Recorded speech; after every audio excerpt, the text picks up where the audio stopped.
নমস্কার বন্ধুরা, কেমন আছো সবাই? আশা করি ভালো আছো। দেখো, তোমাদের সঙ্গে তো প্রচুর আমি গাছের ফুলের ভিডিও পোস্ট করেছি, দেখিয়েছি। আজ একটি ফলের গাছ আমি শেয়ার করব তোমাদের সঙ্গে। দেখো, এটা কাঁঠাল গাছ। এটা একটা কাঁঠাল গাছ।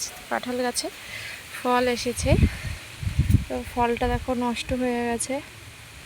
এইটা আমি ছাড়িয়ে দেব, কারণ এই পচা ফল থেকে না ফাঙ্গাস লাগবে। দেখো কি অবস্থা হয়েছে ফলটা। আমি কেটে দিলাম, এখান থেকে গোড়াটাও এখান থেকে কেটে দেব। আর এখান থেকে কিন্তু আবার ফল ধরবে। দেখো, এখান থেকেও ফল আসছে, এখান থেকে আসবে ফল। এই দেখো, এখানেও ফল আসছে। তো জানি না এই ফলগুলো দাঁড়াবে কি না। শুনেছি গাছে নাকি পুরুষ ফল তো হয়, যে ফলগুলো দাঁড়ায় না, তো যেগুলো মেয়ে ফল হয় সেগুলো থেকেই একমাত্র ফল দাঁড়ায়। তো এখন দেখা যাক, ফলগুলো যদি দাঁড়ায় তো আমি তোমাদের সঙ্গে শেয়ার করব। তখন যেহেতু ফুলটাই প্রথমবার এসেছে আমার গাছে, তো তোমাদের দেখালাম। তো গাছটা তোমাদের কেমন লাগলো জানিও। কাঁঠাল গাছটা ভালো থেকো সবাই, সুস্থ থেকো। দেখা হবে অন্য আর একটা ভিডিওয়।